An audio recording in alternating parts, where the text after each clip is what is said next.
మన ప్రభువును ప్రియరక్షకుడైనటువంటి యేసుక్రీస్తు వారి యొక్క అతి పరిశుద్ధమైన నామములో ఈ క్రీస్తు పరిచర్య అనే యూట్యూబ్ మాధ్యమం ద్వారా అనుదినం దేవుని వాగ్దానాన్ని వింటున్నటువంటి క్రీస్తు పరిచర్య అనుచరులకును విశ్వాసులకును యావత్ ప్రపంచానికి ఈ దినపు శుభాభివందనాలు తెలియజేస్తుంటున్నాను. ప్రియ దేవుని బిడలారా, మనము అనుదినము దేవుని సన్నిధిలో గడుపుచు ఆయన వాక్యాన్ని ధ్యానిస్తూ రావడం మనకి ఎంతగైనా అది మేలుకరమైన అలవాటు. మనం ఆశీర్వదింపబడడానికి, మనం దీవింపబడడానికి అది మనకు ఎంతగానో దోహదపడుతుందన్న విషయాన్ని మీరందరూ జ్ఞాపకం చేసుకోవాలి.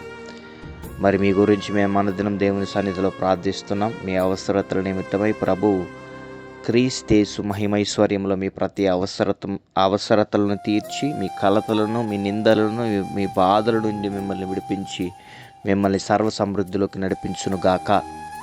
మరి ప్రియ దేవుని బిడ్డలారా, ఈ దిన వాక్య ధ్యానంలోకి కనుక మనం వచ్చినట్లయితే మరి గమనించండి, యేసుక్రీస్తు ప్రభువారు మనకు చాలిన దేవుడుగా ఉన్నాడని అనేక సందర్భాల్లో నేను మీకు వివరిస్తూ వచ్చాను. ఆయన మనల్ని ఎలా ప్రేమిస్తున్నాడు, ఆయన ప్రేమ ఎలాంటిది, ఆయన మన కోసం ఏ రకంగా తన ప్రాణాన్ని భూమి మీద క్రయధనముగా మన కోసం అసలు నింద లేనివాడు, ఎటువంటి పాపము అతని మీద లేదు, ఎటువంటి దోషారోపణ చేయడానికి కూడా రుజువు లేదు.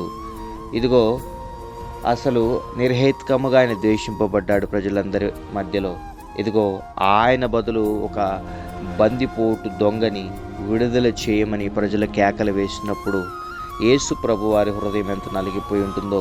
జనాలకి మంచి చేసి, జనాలని ప్రేమించి, జనాలని అనారోగ్య పరిస్థితుల్లో ఉన్న వారికి పరిపూర్ణ స్వస్థతను అనుగ్రహించి, విరిగి నలిగిన హృదయంలో ఉన్న వారికి రక్షణను అనుగ్రహించి, వారికి ప్రేమను చూపించిన యేసు ప్రభు వారిని విడిచిపెట్టమని చెప్పకుండా ప్రజలు ఒక బందిపోటు దొంగని, ఆయన ప్లేస్లో బందిపోటు దొంగని, ఇదిగో నేరస్తుడిని, ఇదిగో అనేక రకంగా జనాల్ని హింసించిన వాడిని, పాపం చేసిన వాడిని విడిచిపెట్టమని జనాలు కేకలు వేసినప్పుడు యేసు ప్రభు వారు ఆ మాటలు విన్నప్పుడు హృదయం ఎంత నొచ్చుకొని ఉంటుందో.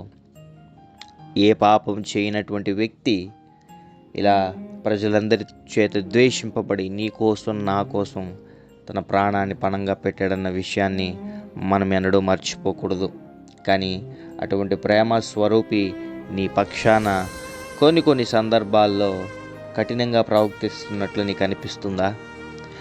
దేవుడు నా పక్షాన్ని ఎందుకో కార్యం జరిగించట్లేదు, నా పక్షాన్ని ఎందుకో ఆయన ప్రేమ కానీ, ఆయన యొక్క ఔన్నత్యం కానీ తెలియట్లేదు, నన్ను ఎందుకో విడిచిపెట్టేశాడు నా ప్రభువు, నన్ను ఎందుకో మర్చిపోయాడు, నా ప్రార్థనను అంగీకరించట్లేదు, శత్రువుల వలె ఇదిగో నాయన వారే, నా భర్తే, నా భార్యే, నా బిడలే, ఇదిగో నా స్నేహితులే, నా సేవలో నేను ఎంతమందికో సాయం చేస్తుంటే నా తోటి సేవకులే నా మీద పడి ఇదిగో నన్ను అవమానానికి గురి చేస్తున్నారు, నన్ను నిందకి గురి చేస్తున్నారు, నన్ను కష్టపెడుతుంటున్నారు, నా హృదయము బద్దలయ్యే పరిస్థితులు చేస్తున్నారు అని ఈ దినాన వేదన చెందుతూ ఈ వాక్యం వింటున్నటువంటి ప్రియ సహోదరి సహోదరుడా, నీకు ఒక శుభవార్త. దేవుడు బలహీనులైన వారిని ఎంచుకొని బలవంతుల్ని ఎదిరించేవాడు. ఈరోజు నీకున్నటువంటి ఆ బలహీనత ఏదైతే ఉందో, ఇదిగో ఆ లోపాలు ఏవైతే ఉన్నాయో, దేనినైతే నువ్వు బలహీనత, దేనినైతే నువ్వు లోపమని మైనస్గా దాన్ని ఎంచుకొని ఉంటున్నావో, లేదా నీకున్న శక్తిని బట్టి, నీకున్నటువంటి ఆర్థిక స్థితిని బట్టి, నీకున్నటువంటి ఆ అంగవైకల్యాన్ని బట్టి, నీ కుటుంబంలో జరుగుతున్నటువంటి పరిస్థితులను బట్టి, వెలివేయబడి తృణీకరింపబడి ఒంటరైపోయినటువంటి నీ జీవితాన్ని బట్టి నువ్వు నా జీవితంలో ఇక మేలు లేదు, ఇక ఆశీర్వాదం లేదు, ఈ శత్రువుల్లాగా నన్ను తరుముతున్న ప్రజల నుండి నాకు విడుదల లేదు అని ఆలోచిస్తున్నట్లయితే ఈ దినాన్ని నేను ఒక వ్యక్తిని నీకు పరిచయం చేయబోతున్నాను.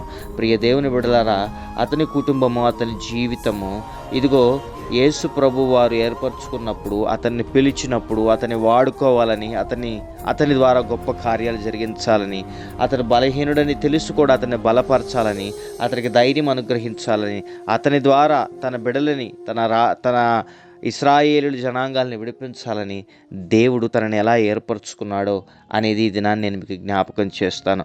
మరి బైబిల్ గ్రంథం మీ దగ్గర ఉన్నట్లయితే మీరు పరిశుద్ధ గ్రంథాన్ని తెరిచి న్యాయాధిపతుల గ్రంథం 6వ అధ్యాయము 11వ వచనం చూడవలసిందిగా ప్రభు నామం పేరట నేను మిమ్మల్ని బ్రతిమలాడుకుంటున్నాను. ఇక్కడ ఎవరి గురించి లిఖింపబడి ఉన్నది అని అంటే, న్యాయాధిపతుల గ్రంథం 6వ అధ్యాయం 11వ వచనంలో గిద్యోను అను ఒక మనుషుని గురించి దేవుడు బయలుపరుస్తున్నాడు.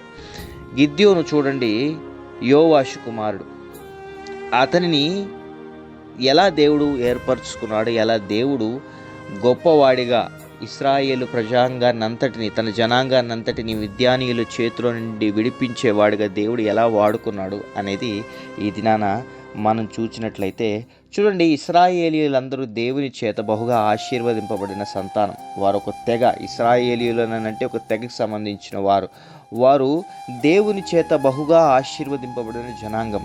ఇదిగో అన్నీ ఉన్నప్పుడు దేవుడిని వాళ్ళు జ్ఞాపకం చేసుకోలేదండి. దేవుడిని విడిచిపెట్టేశారు. కొద్ది దినాలు అయిన తర్వాత ఆయన ప్రార్థించడంలోనూ, ఆయన ఆరాధించడంలోనూ, ఆయన్ని స్తుతించడంలోనూ దేవుడిని కంప్లీట్గా నెగ్లెక్ట్ చేసేసారు, నిర్లక్ష్యం చేసేసారు. అసలు పట్టించుకోవట్లేదు దేవుణ్ణి. అప్పుడు దేవుడు ఏం చేస్తాడంటే, వీళ్ళు నన్ను జ్ఞాపకం చేసుకునేలాగా, వీళ్ళు నా గురించి ఆలోచించి నాకు ప్రార్థించేవారిలాగా మనం చాలా బాగా దీన్ని అర్థం చేసుకోవాలండి. యేసుప్రభు వారు శాడిస్ట్ లాగా కొన్ని సార్లు జనాలకు అర్థమవుతుంటారు. అది చాలా తప్పు. మనం జ్ఞాపకం చేసుకుంటే, ఒక స్త్రీ తన భర్తని వివాహం చేసుకున్న తర్వాత, ఒక పురుషుని వివాహం చేసుకున్న తర్వాత తన భర్త తనకే కావాలని అనుకుంటుంది. పరస్త్రీతో సంబంధం కలిగి ఉండాలని, లేదా తన భార్య పరపురుషునితో సంబంధం కలిగి ఉండాలని ఏ దంపతులు అనుకోరు, ఏ మనిషి అనుకోడు.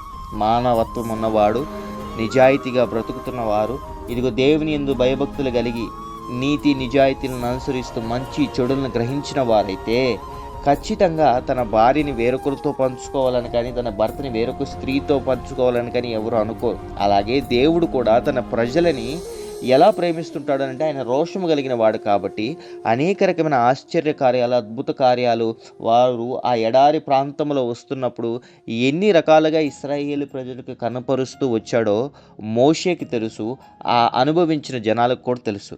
కానీ వారు లోబడి నొల్లని జనులు కాబట్టి తృణీకరింపబడి వెలివేయబడినటువంటి స్థితిలో ఉన్న వారిని దేవుడు ఏర్పరచుకొని నడిపించినప్పుడు అదే తృణీకరణ స్వభావం. మోషేని తృణీకరించారు, దేవుణ్ణి తృణీకరించారు, అనేక రకాలుగా మోషే హృదయాన్ని గాయపరిచారు, దేవుని నామాన్ని, దేవుని ఆజ్ఞలను ధిక్కరించి నడిచారు. అటువంటి ప్రజల్ని ఇదిగో ఆయన వైపు తిప్పుకోవడానికి, మరలా వారిని కనికరించడానికి దేవుడు ఏం చేస్తున్నాడంటే, వాళ్ళ శత్రువులైనటువంటి మిద్యానీయుల ద్వారా దేవుడు వాళ్ళని ఒక పరీక్ష మార్గంలోకి ముందుకు నడిపిస్తాడు. ఎలా అనంటే, ఈ మిద్యానీయులు వచ్చి ఏం చేస్తారంటే, ఇశ్రాయేలుల ఆహారాన్ని అంతటిని, పశువుల్ని, పాడి పంటని దొంగతనం చేయడం స్టార్ట్ చేస్తారు, లాక్కోవడం స్టార్ట్ చేసిన తర్వాత ఏమవుతారంటే, వీళ్ళకి కరువు కాటకం వచ్చేస్తుంది. ఇశ్రాయేల్ ప్రజలకు అందరికీ వచ్చేసాక ఏం చేస్తారంటే, అప్పుడు దేవుడు గుర్తొస్తాడు. వాళ్ళకి దేవుడు పాదాలు పట్టుకుంటారు. మాకు ఆహారం దయచేయి, మేము ఆకలి కొని ఉన్నాం, మమ్మల్ని కరుణించు ప్రభువా అని ప్రార్థన సహాయము, దేవుని సన్నిధిలో సహాయం కోసం ప్రార్థిస్తుంటారు, అర్జిస్తుంటారు. అప్పుడు దేవుడు ఏం చేస్తాడు అంటే, యోవాషు కుమారుడైనటువంటి గిద్యోనుని దేవుడు జ్ఞాపకం చేసుకుంటాడు. గిద్యోను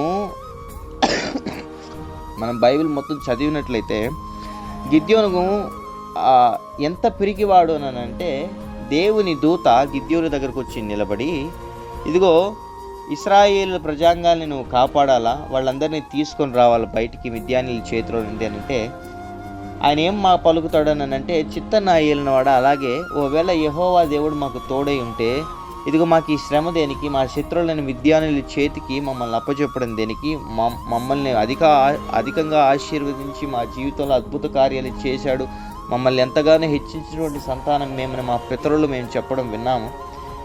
కానీ ఇప్పుడు ఈ స్థితి మాకు కలగడానికి కలిగిన కారణం ఏంటి, మేము ఏం చేయగలుగుతాం దీని నుంచి అంటే, లేయి నిలబడి ధైర్యం తెచ్చుకో, ఇశ్రాయేలీయుల నీ జనాంగాన్ని అంతటిని మిద్యానీయుల చేతుల నుంచి విడిపించడానికి నేను ఏర్పరచుకొని ఉన్నానని అన్నప్పుడు ఆయన అంటాడు, అలాగే నా ఏలినవాడా, దానికి నేను ఒప్పుకుంటాను. కానీ ఇదిగో దేని చేత నేను వారిని ఎదిరించగలుగుతాను, నాలో ఏం బలం ఉంది, మనుష్య గోత్రంలో నాది చాలా తక్కువ గోత్రము, నా ఫ్యామిలీ అంతట్లో నేను చాలా కనిష్ఠుడిని, ఇదిగో ఇప్పుడు నేనేం చేయగలుగుతాను, నా బలము సరిపోదు అన్నప్పుడు దేవుడు ఒక మాట అంటాడు, అయినా ఏమి, నువ్వు కనిష్ఠుడు అయితే ఏమి, ఇదిగో నువ్వు బలహీనుడైతే ఏమి, నీ గోత్రం చిన్నదైతే ఏమి, ఒక్క మనిషిని చంపినట్లుగా, ఒక్క మనిషిని హతము చేసినట్లుగా మిద్యానీయులందరినీ నువ్వు తరిమి కొట్టబోతున్నావు అని గిద్యోనికి దేవుడు వాగ్దానం దయచేస్తాడు.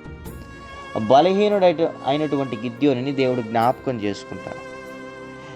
ఇదిగో ఇశ్రాయేలీలందరూ ఏం చేస్తారంటే అబద్ధ దేవతలని పూజించే ప్రదేశాలని నాశనం చేయమని చెప్పి దేవుడు ఏం చేస్తాడంటే గిద్యోనితో చెప్తాడు. ఇశ్రాయేలీలందరూ త్రోవ తప్పి బతికిన వారండి. వాళ్ళు దేవుణ్ణి కాకుండా అన్ని దేవతలను అనుసరించి నడిచిన వారు, దేవుణ్ణి దుఃఖపరిచిన వారు. కాబట్టి ఆ ప్రాంతాలు, ఆ ప్రదేశాలు ఏవైతే ఉన్నాయో వాటన్నిటిని నాశనం చేయమని చెప్పి దేవుడు గిద్యోనుతో చెప్తాడు. ఇదిగో గిద్యోను దాన్ని గైకుని ప్రజలతో చెప్పడం ప్రారంభించినప్పుడు ప్రజలు కోప్పడతారు. ప్రజలు గిద్యోన్ని చంపడానికి పైకి వస్తారు. కాబట్టి ఆ టైంలో ఏం చేస్తారంటే గిద్యోను తండ్రి అడ్డంబడి గిద్యోనుని చంపద్దని ప్రతిమలాడుకుంటాడు. వాళ్ళని అక్కడ సురక్షితంగా ఉంచబడతాడు గిద్యోను. అయితే ఇశ్రాయేలీయులని విడిపించగలుగుతాడని గిద్యోనికే నమ్మకం లేదు.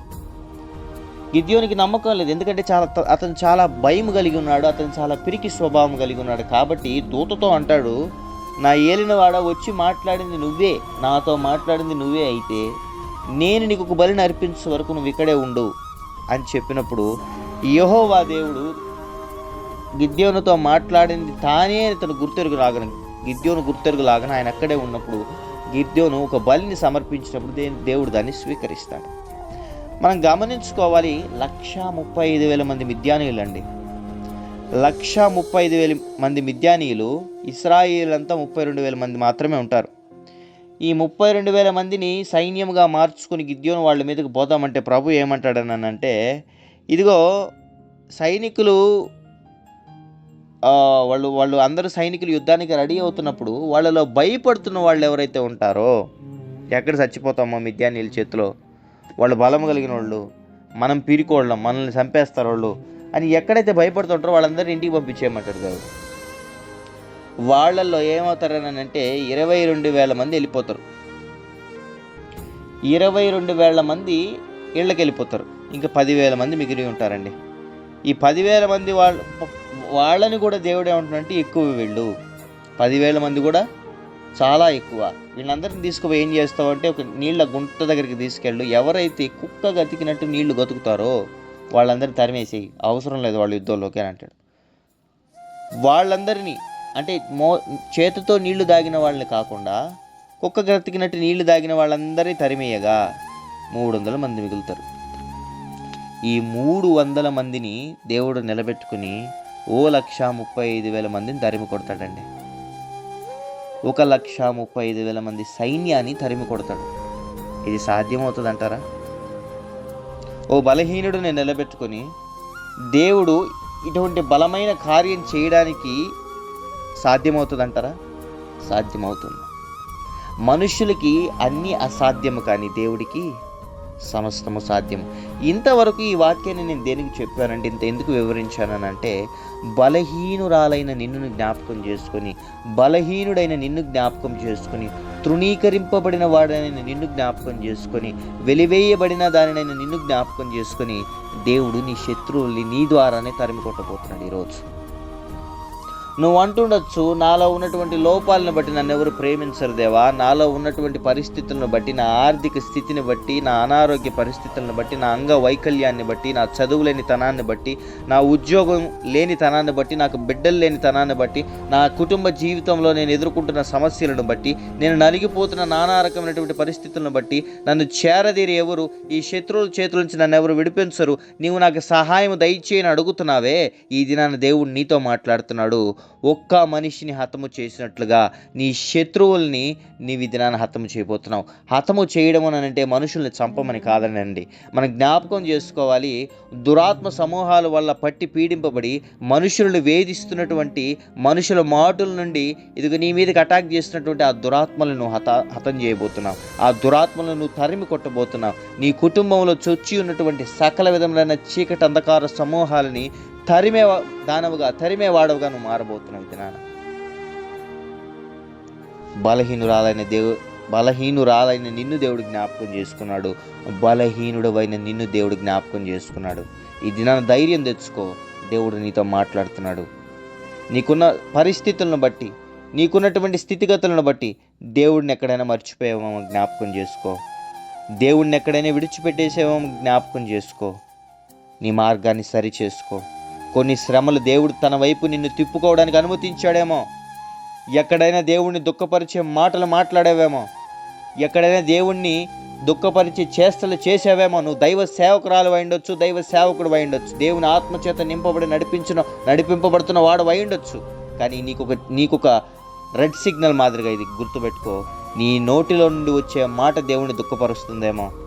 ఇంకెక్కడ దేవుళ్ళే, ఇంకేం కార్యంలే, ఇంకేం జరిగిస్తాడులే, ఇంకేం అవుతుందిలే, ఇన్ని సంవత్సరాల నుంచి మొర్ర పెడుతున్నాను, ఇదిగో దేవుడు ఏం చెయ్యట్లేదు అన్న ఒక ఆలోచన నీ మనసులో మెదిలిందేనంటే అది నీకు ఒక రెడ్ అలర్ట్ లాగా జ్ఞాపకం చేసుకో. ఎక్కడో దురాత్మలు పనిగట్టుకుని నీ మీద పని చేస్తున్నాయని అర్థం. చూడండి, బహుగా ఆశీర్వదింపబడిన వారు ఇశ్రాయేలు జనాంగం అంతా వాళ్ళు ఆ రకంగా అయిపోవడం గల కారణం దేవుని విడిచిపెట్టి బ్రతికారు. దేవుని విడిచిపెట్టే స్వభావం, దేవునికి విరుద్ధంగా మాట్లాడే స్వభావం నీలో ఎక్కడైనా ఉన్నట్లయితే ఇప్పుడే సరి చేసుకో. నువ్వు దేవుడు నీ ద్వారానే నీ కుటుంబాన్ని మార్చిపోతున్నాడు. నీకు ఆల్టర్నేట్ శక్తి అవసరం లేదు ప్రియ దేవుని బిడ్డలారా. నీకు ఆల్టర్నేట్గా ఎక్స్టర్నల్ సోర్స్ అవసరం లేదు. ప్రార్థన శక్తి ఖచ్చితంగా దేవుడికి అనుగ్రహిస్తాడు. ప్రార్థన ద్వారా దేవుడు నిన్ను బలపరుస్తాడు. కానీ నీకు అప్పచెప్పినటువంటి కుటుంబాన్ని రక్షించడానికి, వారిని కాపాడుకోవడానికి, నీ బిడ్డలని, ఇదిగో నీ కుటుంబాన్ని, నీ భర్తని, ఇదిగో నీకు కలిగిన యావదాస్తిని, నీకు కలిగిన సకల విధమైన సంపదని కాపాడుకోవడానికి దేవుడు నీ చేతులకే శక్తిని అనుగ్రహించబోతున్నాడు. నీతోనే మాట్లాడబోతున్నాడు. మాట్లాడి ఉన్నాడు. ఈ దినాన ధైర్యం తెచ్చుకొని లేచి నిలబడు.